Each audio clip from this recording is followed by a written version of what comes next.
اليوم تغطيتنا راح تكون استثنائية ومهمة وجميلة أيضا، من خلال تواجد مع عائلة نجم من نجوم منتخبنا الوطني اللي ثبت نفسه خلال الفترة الأخيرة بأحقية ارتداء فانيلة المنتخب الوطني. راح تواجد اليوم ويا عائلة لاعب منتخبنا الوطني زيد إسماعيل. أكيد حابين يوصلون رسائل دعم إلى زيد وأيضا إلى بقية اللاعبين من خلال تواجدهم، وأكيد من خلال نحن تواجدنا معهم في منزل اللاعب زيد إسماعيل.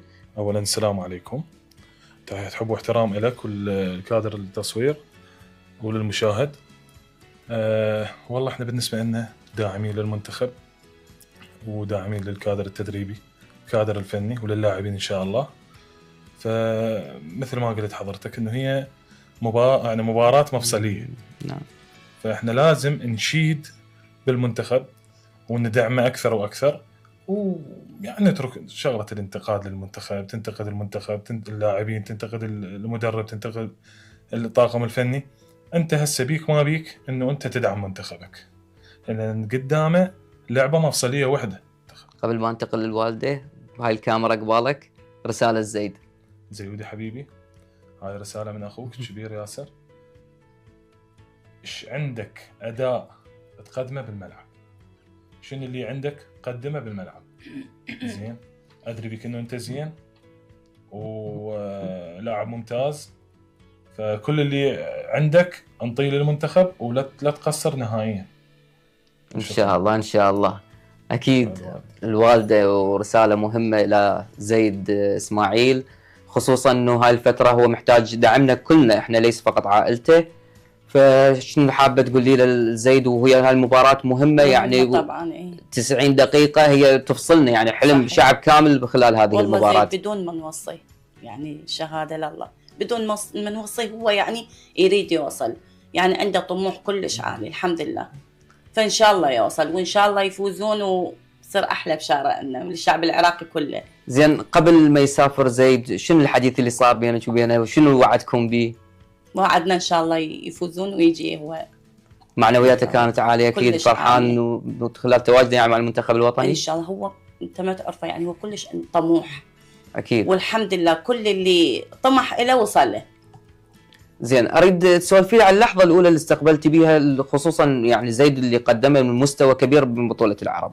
شلون شفتي حجم الاشادات؟ شلون استقبلتي هذا الموضوع من تشوفين كل مواقع التواصل تتغنى بزيد، كل عالم كل المحللين يسولفون باداء زيد؟ فرحتي كلش كبيره بي، حتى ما نمت للصبح اظل اقلب بالتعليقات يدور كله عن زيد يعني كلش فرحانه. أكيد. يعني حقق حلم ابوه الله يرحمه. الله يرحمه، اكيد هو اكيد يعني ابوه عايش عن رفع الله يرحمه. اكيد يعني زيد ما شاء الله مثال للاعب الجيد، اللاعب الخلوق واللاعب المحترم، وان شاء الله يا رب بالتوفيق ان شاء الله يا رب نتمنى ان شاء الله. فايضا مثل ما سوينا وياسر كلمه لزيد خلال الكاميرا، واكيد رساله الوالده دائما تكون مؤثره. لا ان شاء الله. زيوده حبيبي، اريدك ما تفشلنا وان شاء الله تجيبوا لنا الفوز وبالتوفيق ان شاء الله انت واصدقائك. ان شاء الله ان شاء الله. وتحقق حلم ابوك ان شاء الله يا رب، ورب يرحم الوالد اكيد، وان شاء الله بالتوفيق كل اللاعبين. الله والديك. نتعرف عليك اخر شيء. انا علي اخو زيد الوسطاني، وما شاء الله الشبه بينك وبين زيد قوي جدا. علي، يعني كلنا مترقبين، واكيد يعني هي لحظه مهمه وايضا لحظه للتاريخ حتى بالنسبه للاعبين، واكيد هي الخطوه مالتنا من خلال يعني اللقاء اليوم معاكم، انه حابين نقول للاعبين احنا وياكم، وحتى رسائلنا مو بس من الشارع الرياضي حتى من بيوتكم. فانت شنو حاب تقول للزيد، خصوصا انه هاي المباراه هي محطه مهمه جدا للمنتخب؟ اولا السلام عليكم واهلا وسهلا بكم جيتكم.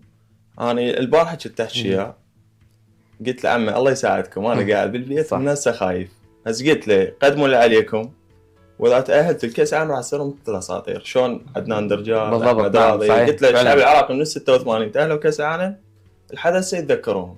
زين، قلت له اذا تاهلون انتم من هسه راح تصيرون اساطير بالعراق، ظلوا يتذكروكم اجيال. قلت له بس شدوا حيلكم وان شاء الله قدموا 200% مو 100% حتى تتاهلون، وان شاء الله يسهل لكم ان شاء الله. هي اللعبه هاي اللعبات اللي دائما تصير خروج المغلوب وهيك لعبات مال ملحق، اهم شيء النتيجه، الاداء على صفحه، النتيجه هي الكافيه وان شاء الله يوفقهم. طبعا انا جدا اشكركم من خلال اكيد السماح لنا باجراء اللقاء وياكم، وان شاء الله يا رب بنهايه هذه الجوله، نهايه هذه التغطيه، انه نقدم رسائل الدعم. اكيد يعني جمهورنا الكريم، جمهورنا العزيز، عليكم مواصله الدعم للاعبي منتخبنا الوطني، مهمه الكل وحلم كل ينتظره، وبالتالي ان شاء الله نفرح يوم 1/4 بالتاهل الى نهايات كاس العالم. شكرا لكم جميعا، وايضا شكرا لكم مشاهدينا الكرام، وان شاء الله راح نواصل احنا كقناه عراقيه الرياضيه، راح نواصل دعمنا لجميع لاعبي المنتخب الوطني، وان شاء الله كلهم بهم الخير والبركه، وان شاء الله قادرين على التاهل لنهايه كاس العالم. شكرا لكم.